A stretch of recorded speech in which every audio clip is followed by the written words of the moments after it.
Déontologie, lorsque l'on prétend faire œuvre d'historien, et donc ça implique une certaine forme d'exhaustivité et d'équité. Et la plupart des personnes dans le milieu astrologique qui se sont lancées dans un tel exercice ont échoué lamentablement. Alors je prends le cas de Yves Lenoble, par exemple. Dans son arbre généalogique du milieu astrologique, 2003, je pense qu'il a dû faire une communication à son congrès à la Porte-Maillot à ce moment-là, et puis il l'a repris en 2015 sur son site. Alors je regarde sa bibliographie, et je constate qu'il ne cite ni le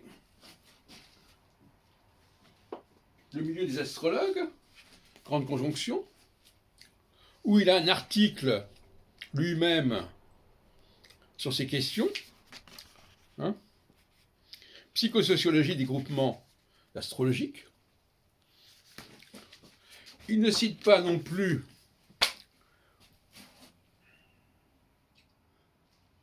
Aquarius ou la nouvelle ère du Verseau, qui est parmi les actes de colloque le plus connu de toute la littérature astrologique.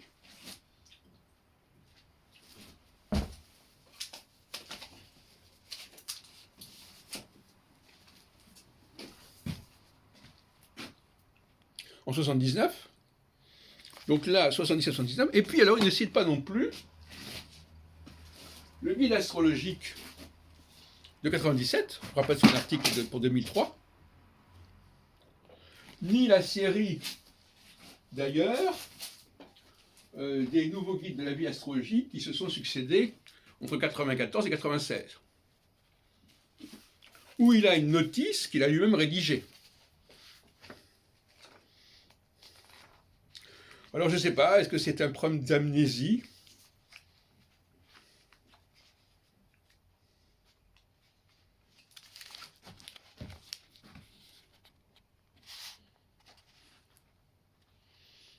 Voilà, c'est lui qui a rédigé sa notice, donc il y a des tas de choses qui sont dedans que je n'aurais pas pu imaginer. Donc on ne comprend pas très bien le mode de fonctionnement de M. Lenoble à ce sujet. Bon. Alors, quels sont les autres personnages intéressants ?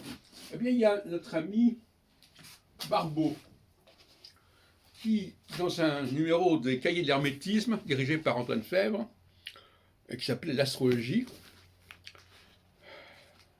a été chargé de faire un article « Aujourd'hui, l'astrologie ». Et dans cet article qui est censé parler de aujourd'hui l'astrologie, c'est donc une sorte de panorama de l'astrologie, n'est-ce pas ? Eh bien,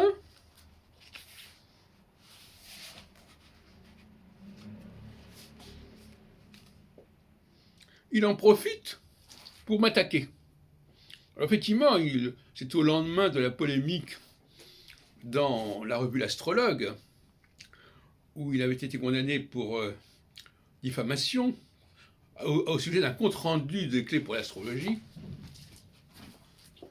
Comme il n'avait pas pu avoir le contrat, il s'est défoulé sur moi, et il a été condamné en même temps que l'éditeur, et c'est paru d'ailleurs dans la revue L'Astrologue. Qu'est-ce qu'il dit en 81 ? À l'instar de cet adepte par lui-même bombardé de titres présidentiels. Je rappelle que dans son article diffamatoire sur les clés pour l'astrologie, il m'avait dit nommément atteint de présidentité. Alors vous faites une étude sur un livre, Clés pour l'astrologie, de Jacques Albrol, et vous en profitez pour l'attaquer sur son activité d'association, etc.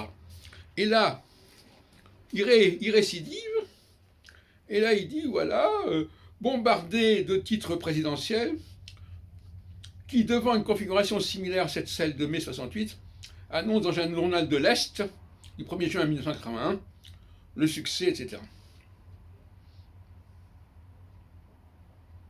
La réussite d'un pronostic n'est assurément pas aussi facile qu'une autodécoration, dit-il à mon sujet. D'ailleurs, j'en ai parlé avec M. Febvre à l'époque. Je lui ai dit qu'il était scandaleux qu'il ait laissé passer ce genre de vomissement à mon sujet.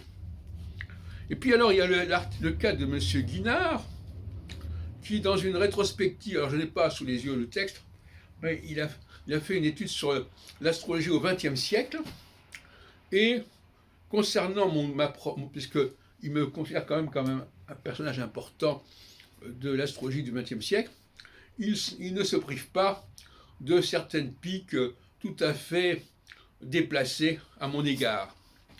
Donc la déontologie, quand on a la charge de rédiger un texte général sur le milieu astrologique, sur les astrologues, c'est de se dispenser de ce genre de forme de diffamation. Alors à ce propos, je voudrais quand même rappeler que M. Lenoble, dans son article « L'arbre généalogique » pour 2003, écrit à un moment donné,